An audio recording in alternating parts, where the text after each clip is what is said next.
Hi, I'm Michael Woods, Chief Scientist at the Asian Turfgrass Center, and in this ATC Doublecut, I'm going to take a look at zoysia and water use, and specifically zoysia water use compared to bermudagrass.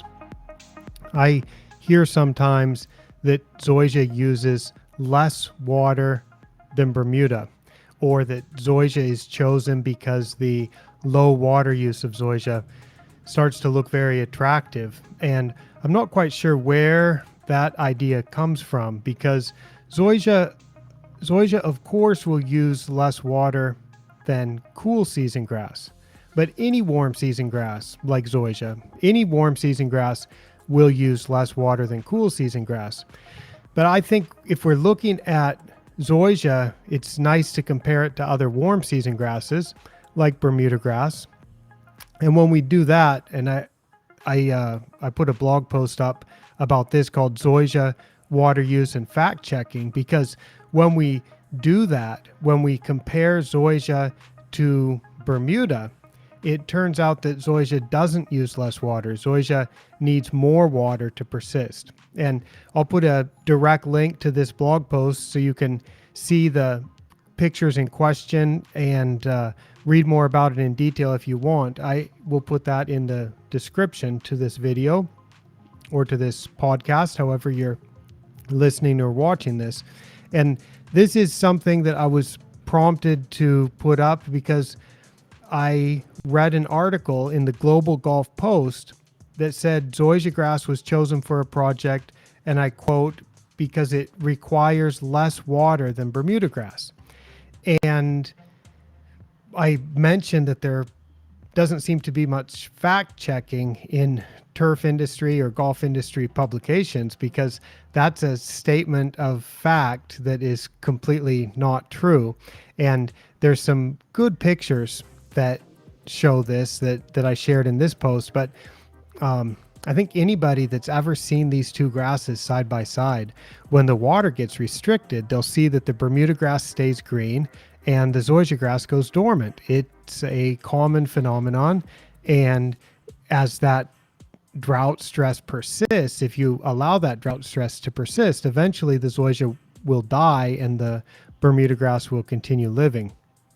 In fact, Tom Cook and I talked about that in a recent ATC office hours, where he grew zoysia grass and Bermuda grass in his lawn in Oregon during the summer. And he said he babied the zoysia grass for a couple of years, and then he let it fend for itself, only irrigating it 2 or 3 times per year. And he said he can't find the zoysia now. It's just disappeared. Well, the Bermuda grass, which started very small, has, in that same soil with that same amount of irrigation, it has continued to spread. And that's the type of phenomenon that we would expect to see when Bermuda grass and zoysia grass are planted side by side and given restricted irrigation. So the pictures that I showed in this post are from a couple tweets by Matteo Serena, and this is, I believe these were in Riverside, California, and they were irrigated with 30% ET, meaning 30% of evapotranspiration. And of course, being in Southern California, there is negligible rain. And the first picture that he showed had Bermuda grass on top, which is green, and then zoysia grass, which is, let's say, about 20% green and 80% dormant at that point. And he shared that in July of 2020. And then he came back a month later and shared another picture, and this was in August of 2020. And he said, here's the update from our warm season grass drought study. Also 30% ET. There's a few Bermuda grasses that still hold very good quality. And he said at that point, zoysia had left the competition, because when you don't have rain and when you irrigate with low amounts of water, Bermuda grass can stay green and growing, and zoysia grass tends to go completely dormant. And then Marco Schiavon from Florida chimed in. They're also doing a study with warm season grasses with drought, what they're calling drought is irrigating with 30% ET. And they have zoysia on top and bermudagrass on bottom left. They show a picture of bermudagrass at bottom left that is green and looks like a nice turf surface. And the zoysia at top, one of them looks like it's about 50% dead. One of them looks mostly dormant with just a couple patches of green. Now, one of the nice attributes of zoysia is that it grows slowly. It has a relatively slow growth rate, which is wonderful if it's not dormant when from drought. But another problem that you'll have with zoysia is if it does have restricted irrigation and then it goes into drought-induced dormancy, it takes forever to recover. And in fact, as it takes such a long time to recover, that's when other weeds or bermudagrass can get in, and it tends to get invaded by a lot of other species that are better able to tolerate the drought. So you don't really want to manage a grass when it's dormant all the time. And I put direct links to all of those tweets so you can go in there and see those pictures and check out those conversations. And on my blog, you can go and see all kinds of additional information about this with lots of photos that illustrate what I'm talking about.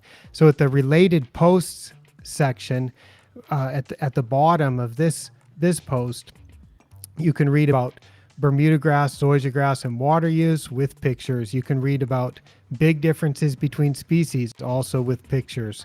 You can see a post called "Can you spot the grass that did not get enough water?" also with pictures.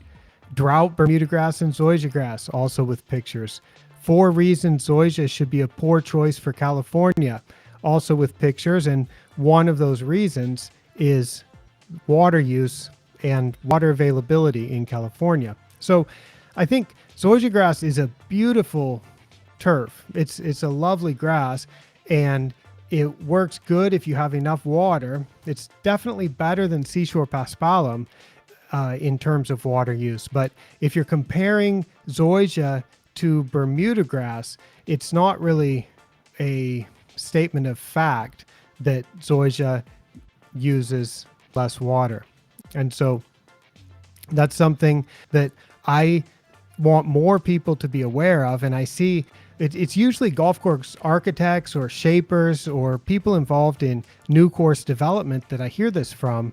And I keep reminding them or mentioning to them that that is not true. So as long as I keep hearing this, I think I'm going to keep reminding people, and hopefully people will start to see that. It's anybody who works with zoysiagrass and sees zoysiagrass all the time, they will be aware of this. But I think because in some parts of the world, zoysia is a bit of a new grass, or people have not had so much experience with zoysiagrass, and so they might have the idea that it uses less water. But if you're making the comparison between zoysia and bermudagrass, it's the bermudagrass that performs better with less water and not the zoysiagrass. All right. Thank you so much for your time and attention to this. And I will see you next time on the ATC Doublecut, and we'll talk about another interesting turf grass topic. Thank you.